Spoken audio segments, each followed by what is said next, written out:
আসসালামু আলাইকুম। আমি ঘুরতে আসলাম আমেরিকার ফিলাডেলফিয়া শহরের একটি নেভি ইয়ার্ডে। আমেরিকার নেভিদের একটা প্রশিক্ষণ কেন্দ্র। এখানে আপনারা দেখতে পাচ্ছেন বড় বড় জাহাজ। তবে একটা জিনিস আমাকে খুব ভালো লাগলো, সেটা হচ্ছে যে এখানে একটা আমার তৃষ্ণা পাচ্ছিল। হঠাৎ করে দেখলাম এখানে একটা পানি খাওয়ার জন্য সুন্দর একটা ব্যবস্থা করে রাখছে। চাপ দিলেই আপনি পানি বের হবে।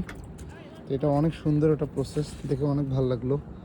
মানে পর্যটকদের জন্য কত ভালো একটা পরিবেশ করে রাখছে এরা, চিন্তা করেন। আর নদীর পানি অনেক পরিষ্কার, এখানে কেউ ময়লা ফেলতে পারে না। এই আপনাদের নদীর অপর দিকে যে জায়গাটা দেখতে পাচ্ছেন, এটা হচ্ছে নিউ জার্সি। আর আমি যে জায়গাটাতে আছি, এই জায়গাটা হচ্ছে আপনার ফিলাডেলফিয়া। মানে এই নদীটাই দুইটা স্টেটকে ভাগ করছে।